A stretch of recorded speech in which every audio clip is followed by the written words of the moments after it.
warahmatullahi wabarakatuh. Bagaimana kabarnya hari ini?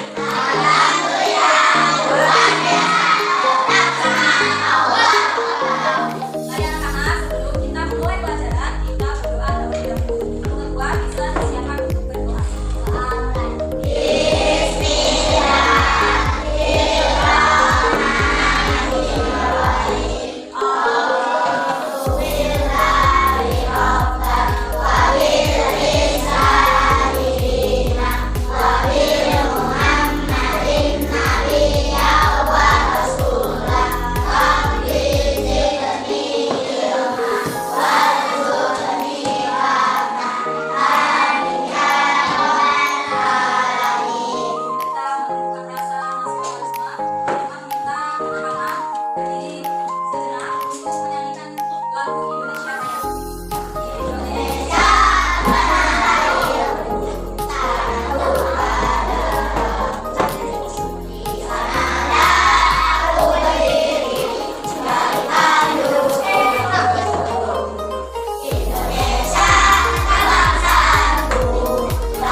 Pembelajaran dari bab 1 ini yaitu mari kenali hewan di sekitar kita.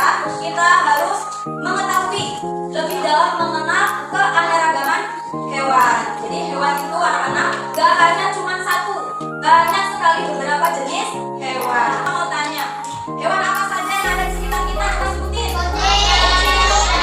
Semuanya disebutin nama ini benar sekali ya. Gak banyak ciri-cirinya ya, dari beradaptasinya, dari bentuk tubuhnya, dari cara bernafasnya, ya enggak? Kalau hewan tadi disebutkan sapi, itu bernafasnya menggunakan apa? Menggunakan apa? Batu. Ikan, bernafas menggunakan iya, benar sekali. Anak-anak perlu mengetahui bahwa di dunia ini sebanyak 1,2 juta jenis hewan hidup di bumi. Banyak nggak? 1,2 juta hewan yang hidup di bumi. Banyak banget, dari hewan yang kecil, hewan tersebut yang tadi kalian sebutkan, hewan semut, hewan ayam, sapi, kemudian harimau dan lain-lain, memiliki bentuk dan keunikan yang berbeda-beda. Nah, tadi mulai dari bentuknya yang begitu beragam. Bentuknya ada yang kecil, ada yang kurus, ada yang besar, ada yang sedang. Dari para ilmuwan membagi hewan-hewan menjadi 2 jenis. Yang pertama, hewan yang tidak memiliki tulang belakang, dan yang kedua, hewan yang memiliki tulang belakang. Anak-anak tahu nggak apa sih perbedaannya hewan yang tidak memiliki tulang belakang dan juga hewan yang memiliki tulang belakang? Kalian tahu nggak? Tidak tahu. Nah, sering kita sebut hewan yang tidak memiliki tulang belakang itu adalah hewan invertebrata. Ya, invertebrata ini adalah hewan yang tidak memiliki tulang belakang, yang mana tubuhnya itu lunak dan beberapa berongga, tubuhnya berongga. Nah, ini jenis-jenis hewan invertebrata. Yang pertama ada hewan berpori. Kira-kira pernah lihat belum hewan berpori? Hewan berpori itu hidupnya ada di laut. Dia naga, atau yang sering disebut spon laut. Spon laut. Kedua, jenis hewan invertebrata hewan berongga. Apa ini namanya?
bola.